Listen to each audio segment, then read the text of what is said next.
कभी कभी किताबें भी जलाई जाती हैं क्योंकि कुछ पन्ने स्याही से नहीं सिर्फ अन्याय से लिखे गए होते हैं। अगर कोई आपसे पूछे कि भीमराव अंबेडकर किताब से नफरत करते थे तो आप क्या कहेंगे? एक आदमी जिसने संविधान लिखा, जिसने कानून में जान डाली, वो किताब से नफरत करता था?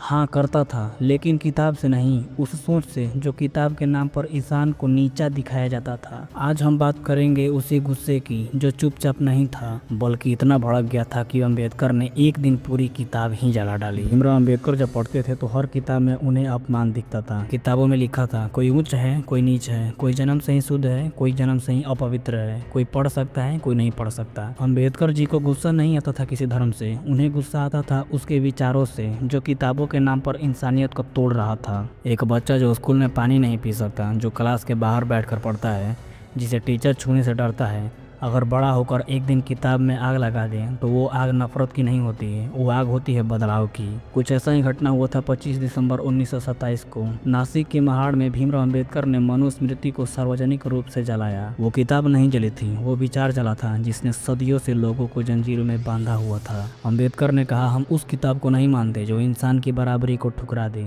अगर किताबें कहें कि वो जन्म से ही नीचा है तो वो किताबें नहीं, जहर है। लोगों ने भीमराव अंबेडकर को कहा कि तू धर्मद्रोही है, कहा कि वो हिंदू धर्म का अपमान कर रहा है, लेकिन उन्होंने जवाब में कहा, अगर एक इंसान को इंसान मानने का नाम धर्मद्रोही है तो मैं आजीवन धर्मद्रोही रहना पसंद करूंगा। अंबेडकर जी का गुस्सा पागलपन नहीं था, वो गुस्सा वैज्ञानिक की सोच था। उन्होंने सिर्फ किताबें नहीं जलाई, उन्होंने समाज को उस सिस्टम से जलाया जो कहता था कि तू जन्म से ही कमजोर है, तू अपवित्र है, तू पूछने भी लायक नहीं है। उन्होंने पूछा, अगर भगवान ने सबको बनाया है तो कोई ऊंच नीच कैसे हो सकता है?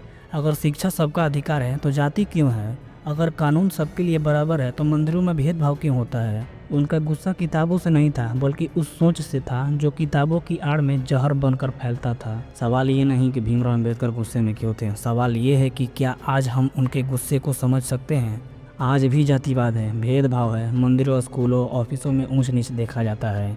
तो सोचिए, अगर भीमराव अंबेडकर आज जिंदा होते तो क्या सिर्फ एक किताब जलाते हैं या फिर इस सिस्टम को ही हिला डालते? अंबेडकर जी का गुस्सा पवित्र था, वो गुस्से हमारी आंखें खोलने के लिए था, हमें नींद से जगाने के लिए था। इसलिए जब अगर कोई बोले कि अंबेडकर जी ने किताब क्यों जलाई तो उसे बताना, उन्होंने किताब नहीं जलाई थी, उन्होंने उस सोच को जलाया था जो इंसान को इंसान नहीं समझता था। अगर आप भी अंबेडकर जी की सोच को समझते हैं तो इस वीडियो को उस इंसान तक जरूर पहुंचाइएगा जो अपने सवाल को करने से डरता है। और हाँ, अगली वीडियो में हम बात करेंगे कि अंबेडकर और गांधी का क्या टकराव जरूरी था, देखिएगा जरूर। तब तक के लिए जय हिंद, जय भारत। और स्क्रीन पर जो वीडियो आ रहा है उसे टाइप करके जरूर देख लेना, क्योंकि हिम्मत सबके पास होनी चाहिए।